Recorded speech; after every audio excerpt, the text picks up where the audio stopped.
तो दोस्तों आज का टॉपिक हमारा क्या है? इलेक्ट्रोनेगेटिविटी है। इलेक्ट्रोनेगेटिविटी हम इसलिए पढ़ते हैं क्योंकि हम जानना चाहते हैं मॉलिक्यूल के केमिकल बिहेवियर को। भाई मॉलिक्यूल का केमिकल बिहेवियर तो हमें आयोनाइजेशन एनर्जी से भी कुछ आइडिया लग रहा था कि कौन ज़्यादा रिएक्टिव होगा, कौन कम रिएक्टिव होगा, किसकी ऑक्सीडेशन स्टेट कितनी होगी और या कौन सी वाली ऑक्सीडेशन स्टेट स्टेबल होगी, कौन सी वाली कम स्टेबल होगी, राइट। ये तो हमें आयोनाइजेशन एनर्जी से भी आइडिया लग रहा था। इलेक्ट्रॉन एफिनिटी से भी हमको कुछ केमिकल बिहेवियर के बारे में आइडिया लग जाता है। लेकिन अगर मॉलिक्यूल का कंप्लीट केमिकल बिहेवियर जानना है, मतलब बहुत सारा केमिकल बिहेवियर जानना है, ज़्यादातर कंपाउंड जो कोवेलेंट कंपाउंड्स होते हैं उनके केमिकल बिहेवियर को हम जान लेते हैं किसकी हेल्प से? केमिकल इलेक्ट्रोनेगेटिविटी की हेल्प से, जिसको आज हम पढ़ने वाले हैं। तो इलेक्ट्रोनेगेटिविटी को जानने के लिए आपको जानना होगा कि हमने इससे पहले पढ़ा हुआ था electron affinity, right. Electron affinity में हम क्या कहते थे कि कोई एक सिंगल एटम है, राइट। ये क्या है?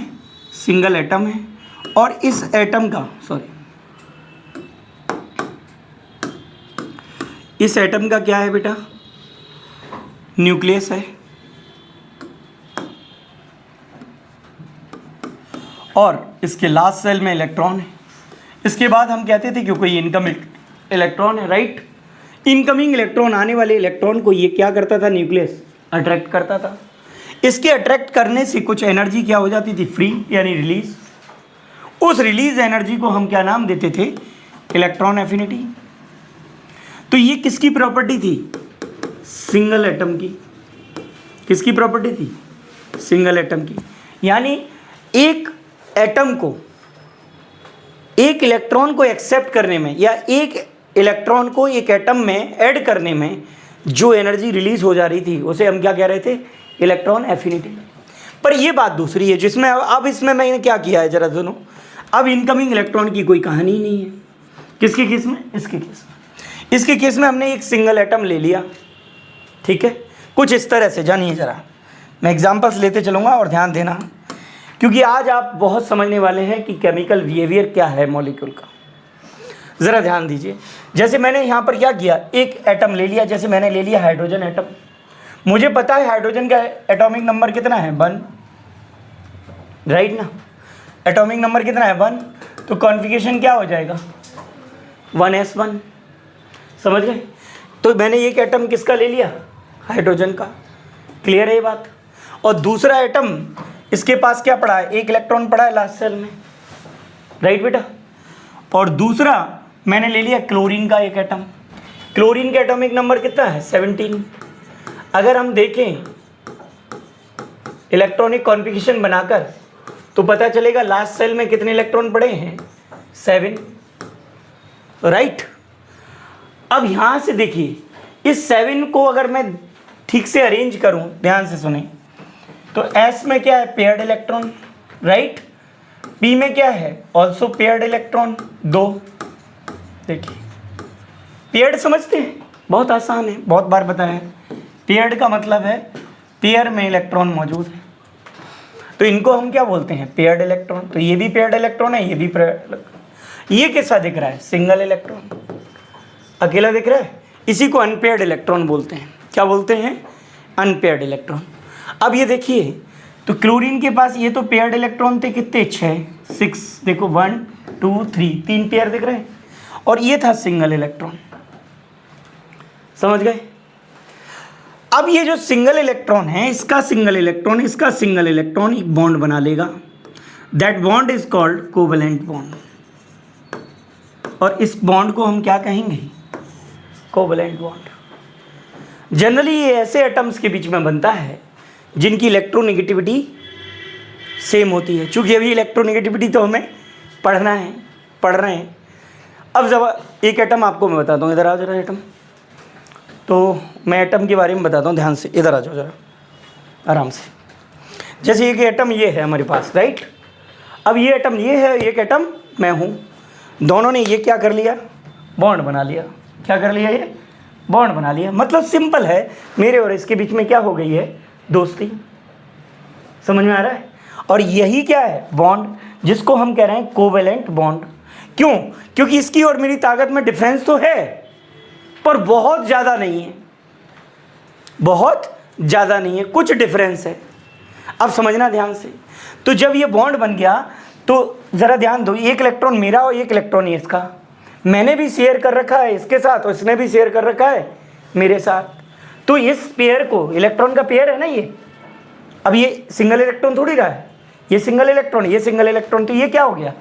पेयर। इस पेयर को क्या करा है? अब बताओ, ये पेयर स्लाइटली मेरी तरफ, आप सही खड़े हैं, ये स्लाइटली मेरी तरफ क्या होगा? अट्रैक्ट, मान लो, क्योंकि मेरी ताकत इनसे थोड़ी सी ज़्यादा है। तो ये इलेक्ट्रॉन किसकी तरफ अट्रैक्ट हो रहा है? मेरी तरफ अट्रैक्ट हो रहा है। जब मेरी तरफ ज़्यादा अट्रैक्ट है तो इसका मतलब मेरी इलेक्ट्रोनेगेटिविटी ज़्यादा है और इनकी इलेक्ट्रोनेगेटिविटी कम है। यानी इलेक्ट्रोनेगेटिविटी एक रिलेटिव टेंडेंसी है। रिलेटिव समझे? कंपैरेटिबल दो लोगों के बीच, और दोनों कौन है? सर मैं कौन हूँ? इसके साथ बॉन्ड बनाया हूँ तो मैं बॉन्डेड एटम हूँ। ये कौन है? ये मेरे साथ बॉन्ड बनाया है तो ये भी बॉन्डेड एटम है, तो मैं भी बॉन्डेड एटम और ये भी। तो किसकी टेंडेंसी की बात कर रहे हैं? बॉन्डेड एटम की टेंडेंसी के बारे में, मेरी इसकी नहीं, दोनों। दोनों कौन है? Bonded atom. इसकी टेंडेंसी क्या है? मुझसे कुछ कम है अट्रैक्ट करने की शेयर पेयर को। तो मैं और ये दोनों मिलके क्या बन गए? मॉलिक्यूल। एक ये एटम, माना कि इसका ये एटम जो है इसकी स्ट्रेंथ क्या है? कम है। किसको? इस बॉन्ड को अपनी तरफ अट्रैक्ट करने की। पहले से दोबारा सुने, जब इसका इलेक्ट्रॉन मेरा इलेक्ट्रॉन मिला ढंग से, जिसका इलेक्ट्रॉन मेरा इलेक्ट्रॉन मिला, तो क्या बना? Bond. That bond is called covalent bond. और हम दोनों मिलके हो गए मॉलिक्यूल। क्या हो गए? मॉलिक्यूल। क्लियर है? अब जब हम मॉलिक्यूल हो गए तो इस मॉलिक्यूल में से ये जो इलेक्ट्रॉन दिख रहे हैं, ये मेरा इलेक्ट्रॉन, ये इसका इलेक्ट्रॉन पेयर, और इस पेयर को मैं कह सकता हूं शेयर्ड पेयर। ठीक है? तो मैं कौन? कि बॉन्डेड एटम। ये कौन? कि बॉन्डेड एटम। कहाँ? कि मॉलिक्यूल के अंदर।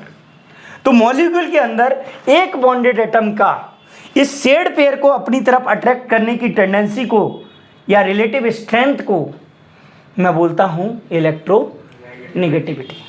अब मैंने अपनी तरफ स्लाइटली इसे अट्रैक्ट कर लिया है, मतलब मेरी इलेक्ट्रोनेगेटिविटी थोड़ी ज़्यादा और इनकी इलेक्ट्रोनेगेटिविटी थोड़ी कम होगी। आप बॉन्डेड एटम चले जाइए। आप समझ पाए होंगे कि इलेक्ट्रोनेगेटिविटी क्या है। अब इसी चीज़ को मैं आपको दूसरे तरीके से बताता हूँ। सामने देखो। ओके, जब सामने देखेंगे प्लीज़ ध्यान देंगे। ये बन गया है जैसे। अब दोस्त देखो ध्यान से, ये एक एटम है, इसका न्यूक्लियस। एक एटम ये है, इसका न्यूक्लियस। सर ये बन गया आपका क्या? मॉलिक्यूल। और अंदर एक इलेक्ट्रॉन इसका और एक इलेक्ट्रॉन इसका, दोनों इलेक्ट्रॉनों ने शेयरिंग कर ली। दोनों एटम के इलेक्ट्रॉन क्या हो गए? शेयर। तो इस पेयर को मैंने क्या कह दिया? Shared pair. राइट? किसका शेयर्ड पेयर? इलेक्ट्रॉन का। और दोस्त आवाज न करें, ये कौन है? Bonded atom. और ये भी कौन है? बॉन्डेड एटम है।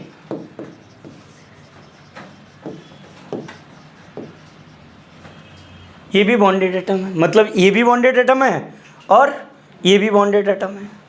अगर मैं ये कहूँ कि ये वाला बॉन्डेड एटम इस इलेक्ट्रॉन को अपनी तरफ, इसका न्यूक्लियस ज़्यादा अट्रैक्ट कर लेता है, तो इस बॉन्डेड एटम को कहूँगा मोर इलेक्ट्रो नेगेटिव।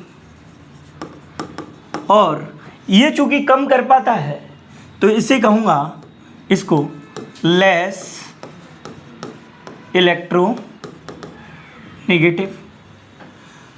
अब ये आसानी से बात तुम्हें समझ आ गई होगी कि एक इसमें से मोर इलेक्ट्रोनेगेटिव है और दूसरा लेस इलेक्ट्रोनेगेटिव है। पर मैं आपको फिर से बता रहा हूँ, ध्यान से सुनना। जनरली लिखते समय हम क्या लिखते हैं? लेस इलेक्ट्रोनेगेटिव वाले को आगे लिखते हैं, ये केमिस्ट्री कहती है, IUPAC कहता है। और मोर इलेक्ट्रोनेगेटिव को हम बाद में लिखते हैं। जैसे जनरली हम कोई भी कंपाउंड लिखते हैं, जैसे एग्जांपल के लिए H और Cl है। Cl मोल इलेक्ट्रोनेगेटिव है किससे? H से। तो हमेशा हम ज़्यादा वाले इलेक्ट्रोनेगेटिव वाले को कहाँ लिखते हैं, बाद में लिखते हैं, या राइट हैंड साइड लिखते हैं और इसको लेफ्ट हैंड साइड लिखते हैं। अब ये मॉलिक्यूल बन गया, सिंपल सा। यहाँ समझें इसको और अच्छे तरीके से। मैंने यहाँ एटम साइज बड़ा है यहाँ और एक का छोटा है, ज़रा ध्यान दीजिएगा। ये वाला छोटा समझ लें, मोर इलेक्ट्रोनेगेटिव का। यहाँ से समझेंगे फिर से कि मेरे पास एक मॉलिक्यूल है, ये HCl, समझ रहे हैं, और ये जो बीच में डंडा रखा है ना, डैश, यही वो बॉन्ड है जो हम दोनों के बीच अभी बना था, बॉन्डेड एटम के। अब ये समझ लो उस वाले बॉन्डेड एटम को उधर खड़ा किया था, जबकि इधर होना चाहिए राइट हैंड वाले को। समझ में आ रहा है?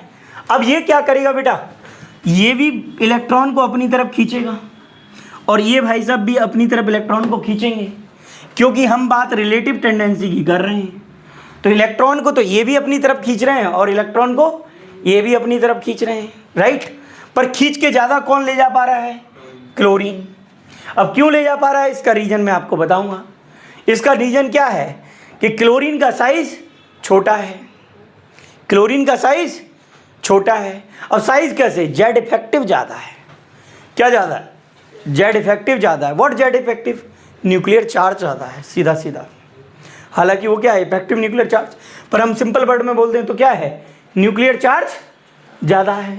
तो न्यूक्लियर चार्ज ज़्यादा है तो इलेक्ट्रॉन किधर खिंच गया होगा बेटा, Cl की तरफ, और S से दूर हो गया होगा। यानी मैं डंडे को थोड़ा सा ऐसे बना देता हूँ, आप समझ रहे हैं किसकी तरफ झुका हुआ है डंडा, Cl की तरफ। वैसे ही समझाने के लिए मैं बता दिया किधर झुक गया है, Cl की तरफ। अब सुने, ये जो झुक गया है ना, तो अपने आप में ये डंडा क्या है, माइनस।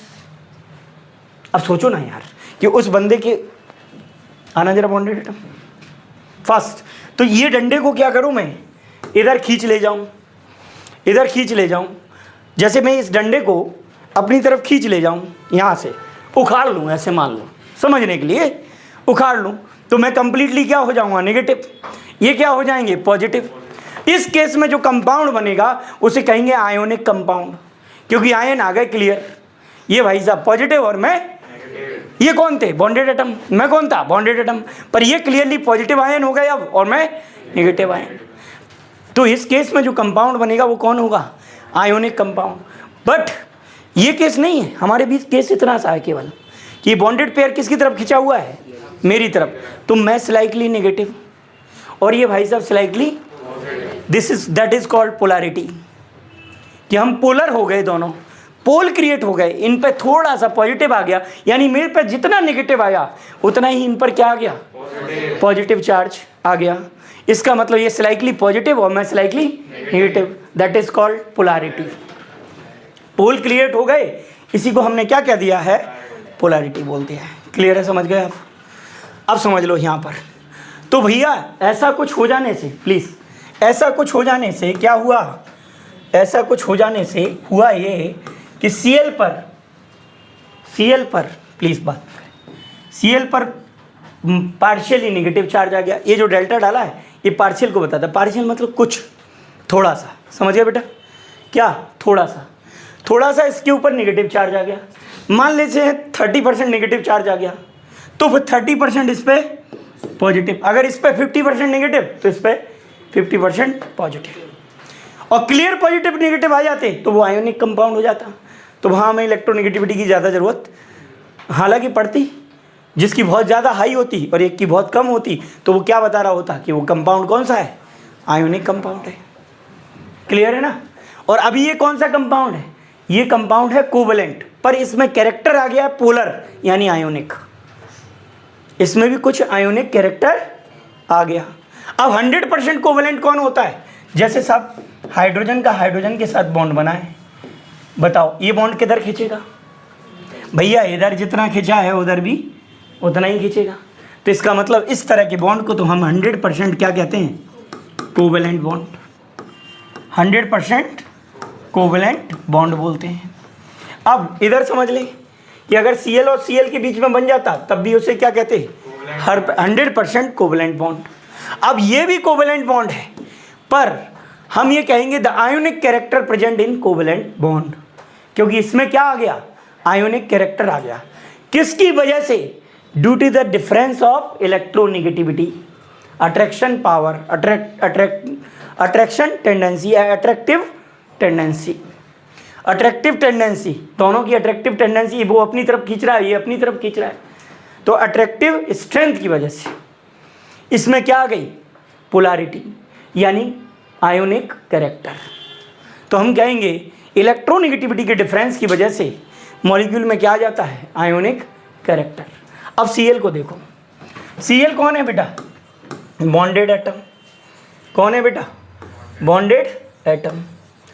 अब बताओ H कौन है, ये भी तो बॉन्डेड एटम है, ये भी कौन है, बॉन्डेड एटम। तो हम किसी भी बॉन्डेड एटम की स्ट्रेंथ देख रहे हैं तो क्या कहेंगे, जरा ध्यान से सुनो, द रिलेटिव स्ट्रेंथ। रिलेटिव का मतलब है हम इन दोनों का कंपैरिजन करा रहे हैं। क्या करा रहे हैं बेटा, कंपैरिजन करा रहे हैं। The relative tendency, the relative tendency किसकी, ऑफ बॉन्डेड एटम। किसकी, the relative tendency of bonded atom. क्या कर रहा है bonded atom, to attract the, देखो क्या कर रहा है, ये अट्रैक्ट कर रहा है किसको, इलेक्ट्रॉन पेयर को। किसको अट्रैक्ट कर रहा है बेटा, इलेक्ट्रॉन पेयर को।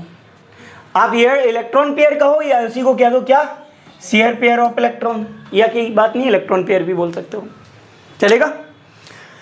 तो ये रिलेटिव टेंडेंसी है किसकी, कि बॉन्डेड एटम की बेटा। वो क्या करता है, the relative tendency of bonded atom to attract, वो अट्रैक्ट करता है, टू अट्रैक्ट, किसको अट्रैक्ट करता है बेटा, please, shared pair of electron को। किसको अट्रैक्ट करता है, shared pair of, shared pair of electron. किसको अट्रैक्ट कर रहा है बेटा, तो relative tendency of bonded atom to attract shared pair of electron, to attract shared pair of electron. किधर अट्रैक्ट कर रहा है, अपनी तरफ, टूवर्ड्स इटसेल्फ। और कहाँ बेटा, इन ए मॉलिक्यूल। ये कौन है, पूरा मॉलिक्यूल है, ये पूरा कौन है, मॉलिक्यूल में। तो इन मॉलिक्यूल, कोवैलेंट मॉलिक्यूल है, तो इन ए मॉलिक्यूल। ठीक, तो आपने क्या पाया, ये रिलेटिव स्ट्रेंथ है, कौन, इलेक्ट्रोनेगेटिविटी। कौन बेटा, किसके बारे में बात कर रहे हैं हम, इलेक्ट्रोनेगेटिविटी के बारे में। और नेगेटिव, इलेक्ट्रोनेगेटिविटी क्या है, रिलेटिव टेंडेंसी है या स्ट्रेंथ है, किसकी, कि बॉन्डेड एटम की। किसकी बेटा, बॉन्डेड एटम की। क्या करता है बॉन्डेड एटम, अट्रैक्ट करता है किसको, शेयर्ड पेयर को। किधर, अपनी तरफ, राइट। कहाँ पर, कि मॉलिक्यूल के अंदर। उसे हम क्या कहते हैं, इज कॉल्ड एज इलेक्ट्रोनेगेटिविटी। इसे कहते हैं बेटा इलेक्ट्रोनेगेटिविटी। चूंकि ये क्या है, स्ट्रेंथ है। कैसी स्ट्रेंथ है, रिलेटिव ताकत है इसकी और उसकी। तो हम क्या कहेंगे, जो अपनी तरफ खींच ले गया उसकी ज़्यादा, और जो नहीं खींच पाया उसकी कम। पर रिलेटिव स्ट्रेंथ है। और जब भी रिलेटिव की बात करें, मतलब रेशियो की बात करें, कंपैरिजन करें रिलेटिव में, तो उसे कहते हैं हम यूनिटलेस। तो इसकी कोई यूनिट नहीं होती। मतलब जो ज़्यादा खींच ले गया उसकी ताकत ज़्यादा है, उसकी इलेक्ट्रोनेगेटिविटी ज़्यादा है। और जो कम खींच पाया, किसको, बॉन्डेड पेयर को। बॉन्डेड पेयर कहो या शेयर्ड पेयर कहो, बॉन्डेड पेयर कहो या बॉन्डेड पेयर ऑफ इलेक्ट्रॉन या शेयर्ड पेयर ऑफ इलेक्ट्रॉन। समझ में आ गया। तो क्या कहेंगे बेटा, कि बीच के इलेक्ट्रॉन पेयर को जिसके खींचने की ताकत ज़्यादा है उसकी इलेक्ट्रोनेगेटिविटी ज़्यादा है। So atom has more tendency to attract the electron pair, have more electronegativity. और जिसकी कम है उसकी इलेक्ट्रोनेगेटिविटी कम है। क्लियर है ये बात। एक छोटा सा डेटा देखो पीरियड में और ग्रुप में, उससे कुछ आइडिया आपको लग जाएगा। दो ग्रुप जो जनरली दो पीरियड और ग्रुप हम कंसिडर करते हैं, उनको देखो ध्यान से। एक, इन्हें पीरियड की बात कर रहा हूँ बेटा, ध्यान से देना। और जनरली हम सेकंड पीरियड पर बात करते हैं ज़्यादातर, प्लीज़ बेटा ध्यान से सुनना। तो सेकंड पीरियड में हम बात करते हैं, सेकंड पीरियड में कौन सा एलिमेंट है? पहले लिथियम, और लिथियम के बाद बेरिलियम, बोरॉन, सुनिएगा, कार्बन, नाइट्रोजन, ऑक्सीजन, फ्लोरीन, ये रहे। ठीक है, अब यहीं से ग्रुप बना देता हूँ। यहाँ क्या बना देता हूँ, ऐसे ऐसे करके लिख देंगे तो ये क्या हो जाएगा? ग्रुप, सॉरी क्या हो गया ये? ग्रुप 1। तो कौन हो जाएगा? लिथियम, लिथियम के बाद सोडियम, सोडियम के बाद पोटेशियम, थोड़ा पास में लिख देते हैं, पोटेशियम, रूबिडियम, सीजियम और फ्रेंसियम। ये तो हो गया ग्रुप और ये हो गया पीरियड। अब देखो, आप सब अच्छे से जानते हैं यहां पर जाने पर जेड इफेक्टिव बढ़ेगा, बोलो सही है। और यहां जाने पर शील्डिंग इफेक्ट यानी एस, जिसे आप सिग्मा कहते थे, शील्डिंग कांस्टेंट, इनर सेल जितने ज़्यादा होंगे, उन्हें इनर इलेक्ट्रॉन जितने ज़्यादा होंगे, उसका शील्डिंग इफेक्ट भी उतना ही ज़्यादा होगा। उससे किससे दिखाते थे हम? एस से या फिर सिग्मा से। तो ये इधर बढ़ेगा, राइट, यानी शील्डिंग इफेक्ट इधर बढ़ेगा। और इधर कौन बढ़ेगा? Z effective. अच्छा, जेड इफेक्टिव क्या करता है? साइज को छोटा करता है सर, यानी atomic size is directly proportional to Z effective. Z effective ज्यादा है तो साइज, ध्यान से समझना, इनवर्सली प्रोपोर्शनल होगा। क्या होगा? इनवर्सली प्रोपोर्शनल होगा। क्योंकि इधर आने पर, देखो दोबारा सुन लो, जब आप क्या करेंगे, लेफ्ट टू राइट जाएंगे तो जेड इफेक्टिव बढ़ेगा। और जेड इफेक्टिव का मतलब सीधा क्या है? Nuclear charge. क्या है बेटा? Nuclear charge. न्यूक्लियर चार्ज का मतलब क्या है? न्यूक्लियस का अट्रैक्शन, और अट्रैक्शन बढ़ेगा। और अट्रैक्शन अगर बढ़ा तो मैंने कहा जेड इफेक्टिव बढ़ा, और जेड इफेक्टिव बढ़ा तो साइज क्या हो गया? कम। साइज क्या हो गया? डिक्रीज हो गया। यानी जेड इफेक्टिव बढ़ा तो साइज क्या हो गया बेटा? डिक्रीज हो गया। सीधी बात है ना। तो लेफ्ट टू राइट जाओगे तो क्या बढ़ जाएगा बेटा? Z effective. और साइज क्या हो जाएगा? छोटा। अरे यार, न्यूक्लियर का अट्रैक्शन बढ़ गया ना, न्यूक्लियस की पावर बढ़ गई तो साइज, देखो यहाँ था इलेक्ट्रॉन यहाँ पर, और न्यूक्लियस की पावर बढ़ी, उसने इलेक्ट्रॉन को खींचा तो कहाँ आ गया? पास आ गया न्यूक्लियस के। बोलो, न्यूक्लियस के पास आ गया इलेक्ट्रॉन, यानी न्यूक्लियस के जैसे ही पास आया, इतना पास आया तो साइज क्या हो गया? अब देखो यहाँ से यहाँ तक, पहले यहाँ से यहाँ तक था तो साइज बड़ा था, अब ये साइज क्या हो गया बेटा? साइज क्या हो गया? ये कम हो गया। समझ में आया ना? तो साइज क्या हो गया बेटा? कम हो गया। क्लियर? अब देखो इस केस में क्या होता है? इनर सेल बढ़ जाती हैं। चलो इसका कॉन्फ़िगरेशन देखो, 1s2 2s1। इसका देखो बेटा कितना था? 1s2 2s2 2p6 3s1। यानी क्या बढ़ रही है? Inner shell. यहाँ पर इनर सेल कितनी है? एक है अंदर। यहाँ इनर सेल कितनी है? दो है। अगले वाले में जब देखेंगे तो इनर सेल कितनी हो जाएंगी बेटा? 3। यानी आप क्या देखेंगे? धीरे धीरे इनर सेल बढ़ती जाएंगी। क्या बढ़ती जाएंगी? इनर सेल बढ़ती जाएंगी। इनर सेल बढ़ती जाएंगी, साइज ऑफ एटम भी बढ़ता जाएगा। यानी एटॉमिक साइज सीधा सीधा डायरेक्टली प्रोपोर्शनल होता है शील्डिंग इफेक्ट के। शील्डिंग इफेक्ट सीधा एक वर्ड में अपने पास लिख लिया करो, number of inner shell electron. तो इनर सेल इलेक्ट्रॉन्स जितने ज़्यादा होंगे शील्डिंग इफेक्ट ज़्यादा होगा, साइज भी उतना ज़्यादा होगा। और किसी एटम का साइज ज़्यादा है तो वो इलेक्ट्रॉन को अच्छी तरह से खींच नहीं सकता, और साइज कम है तो इलेक्ट्रॉन को अपनी तरफ अच्छे से खींचेगा। तो समझो सबसे कम साइज किसका है? फ्लोरीन का इस पीरियड में। और सबसे ज़्यादा साइज किसका है? फ्रेंसियम का। तो मतलब सबसे कम होगी इलेक्ट्रोनेगेटिविटी किसकी? फ्रेंसियम की। और सबसे ज़्यादा होगी इलेक्ट्रोनेगेटिविटी किसकी? फ्लोरीन की। अब ज़रा देख लो, कुछ डेटा को मैं आपके सामने रख रहा हूँ।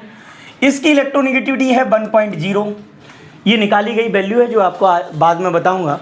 पॉलिंग ने ये वैल्यू निकाली थी, पॉलिंग नाम का साइंटिस्ट था, उसने ये वैल्यू निकाली थी, अपनी इच्छा से ये वैल्यू रख दी थी और किसकी ज़्यादा है वो बता दी, इसी को मानकर हमें चलना है आगे। इसकी है 1.0, इसकी भी है 1.5, इसकी है 2.0, इसकी है 2.5, इसकी है 3.0, इसकी है 3.5 और इसकी है 4.0।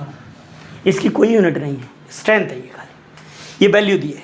अब आप देखो फ्लोरीन से ज़्यादा वैल्यू पूरी पीरियोडिक टेबल में किसी की नहीं है, यानी सीधा कहूँ तो फ्लोरीन की इलेक्ट्रोनेगेटिविटी सबसे ज़्यादा होती है। पूरी पीरियोडिक टेबल में सबसे ज़्यादा इलेक्ट्रोनेगेटिविटी किसकी है? फ्लोरीन की। इसीलिए सबसे ताकतवर एलिमेंट, मैं बार बार इनको कहता हूँ और आपको समझाते समय हमेशा इनका नाम रख लेता हूँ फोन।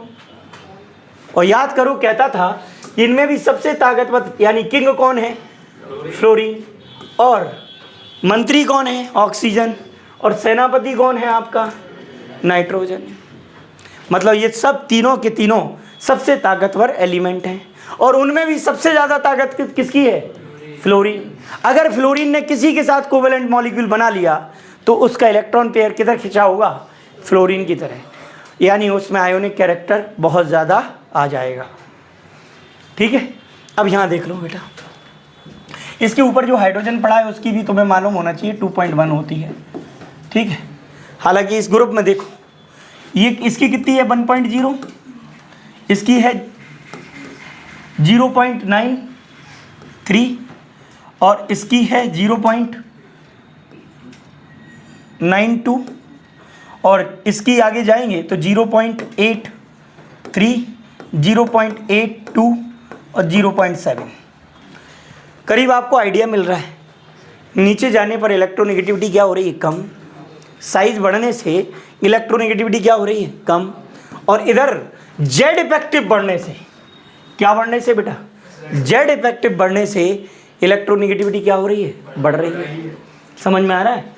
तो ये जो फैक्टर हमने देख लिया कि पीरियड में जाने पर इलेक्ट्रोनेगेटिविटी की वैल्यू बढ़ती है और डाउन द ग्रुप जाने पर इलेक्ट्रोनेगेटिविटी की वैल्यू कम होती है। और कम कराने का कारक कौन है? कॉज कौन है? Inner cell electron. बढ़ाने का कॉज कौन है? Z effective. Z effective size को कम करता है, मतलब अट्रैक्शन को बढ़ाता है न्यूक्लियस के को, किस पर? इलेक्ट्रॉन पर। ठीक है, तो अगर मैं ये कह दूं तुमसे, यहाँ से कोई बना लें अगर अपन, कि अगर मैं कहूँ देखो एक बॉन्ड है मेरा, इधर देखना ध्यान से, एक बॉन्ड है NH। ये किस में देखते हैं हम जनरली? अमोनिया में। कौन सा बॉन्ड है? NH। और दूसरा ऑक्सीजन के लिए दे देते हैं OH। ठीक है, उल्टा सीधा लिख रहा हूँ क्या? एक तरह से लिख लूँ? चलो भाई एक तरह से लिख लेता हूँ, OH। अब ये OH किस में लिया है हमने? जनरली H2O में। ठीक है, और तीसरा है हमारा HF। इसको भी मैं उल्टा करके लिख लेता हूँ, हालांकि लिखते इसको इस तरह से हैं इधर की साइड, आप चाहें तो मैं उसी तरह से लिखता हूँ ताकि आपको ध्यान से समझ में आएगा। लो दोबारा से लिख दो, उससे कुछ फर्क नहीं पड़ता है, ध्यान रखना है ये बात। तो क्या करेंगे? HN लिख दो ऐसे। हालांकि इस तरह के तो 3 बॉन्ड हैं यहाँ, एक NH ये है, एक ये है और एक, तभी तो NH3 है। पर हम तो एक सिंगल बॉन्ड को देखना चाह रहे हैं। दूसरा ऐसे इसमें भी है, एक OH ये है और दूसरा OH ये है, पर हम इसमें से कौन सा ले रहे हैं? एक HO। और तीसरा कौन है मेरे पास? HF। तो उसका HF का ले लेते, HF का ले लेते। HF में क्या ले लें? H और ये F। अब देखो ध्यान से बेटा, फ्लोरीन ने इलेक्ट्रॉन को जल्दी ताकत से खींच रखा होगा बहुत, इधर बोलो, थोड़ा सा इसने भी खींच रखा होगा और इसने भी खींचा होगा। इससे ज़्यादा किसने खींचा होगा?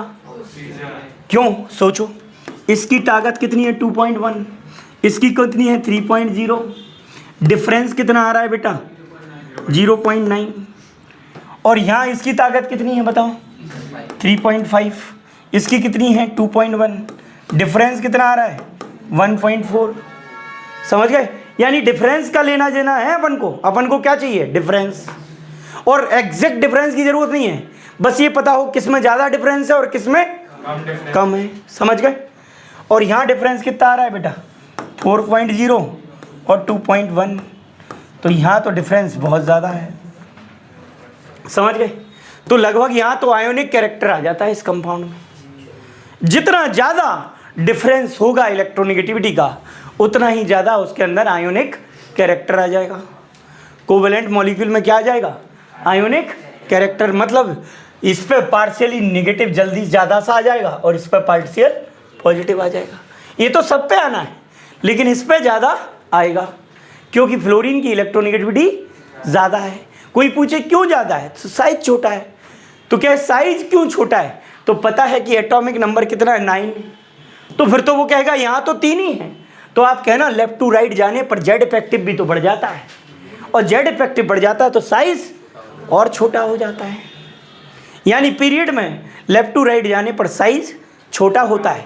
क्यों? क्योंकि जेड इफेक्टिव बढ़ता है। What Z effective? न्यूक्लियस की पावर बढ़ती है, ठीक है। और डाउन द ग्रुप आने पर इनर सेल इलेक्ट्रॉन बढ़ते हैं, इससे इलेक्ट्रॉन और दूर होता जाता है, यानी न्यूक्लियस की पावर कम हो जाती है। समझ गए? तो न्यूक्लियस की पावर कम हो जाने से अट्रैक्शन जो है, लास्ट इलेक्ट्रॉन पर जो अट्रैक्शन है वो क्या होता है बेटा? कम हो जाता है। क्लियर है ये बात? क्लियर है ये बात? समझ में आया? अब what's factor which affect the क्या इलेक्ट्रोनेगेटिविटी? पहला कौन सा है? अभी भी पढ़ लिए, इनमें कुछ बचा ही नहीं है, वो तो एक जल्दी से डिस्कशन कर लेते हैं। कौन सा है पहला? फैक्टर। अब क्या बात जान रहे हैं?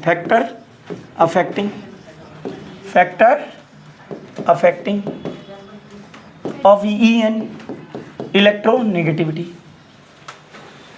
ठीक है। इलेक्ट्रोनेगेटिविटी के फैक्टर पहला कौन सा है सर? Atomic size. तो एटॉमिक साइज का इलेक्ट्रोनेगेटिविटी से क्या रिलेशन है सर? इलेक्ट्रोनेगेटिविटी उसी एटम की, बॉन्डेड एटम की ज़्यादा होगी जिसका साइज छोटा होगा, यानी इन्वर्सली प्रोपोर्शनल है। साइज छोटा हुआ, इलेक्ट्रोनेगेटिविटी बढ़ गई। तो 1 अपॉन एटॉमिक साइज। तो एटॉमिक साइज का ये रिलेशन है सर। और एटॉमिक साइज को जनरली हम कहाँ दिखाते हैं? दोनों में। ग्रुप में कहते हैं एटॉमिक साइज बढ़ गया। क्या हो गया? ग्रुप में एटॉमिक साइज बढ़ गया, मतलब इलेक्ट्रोनेगेटिविटी कम हो गई।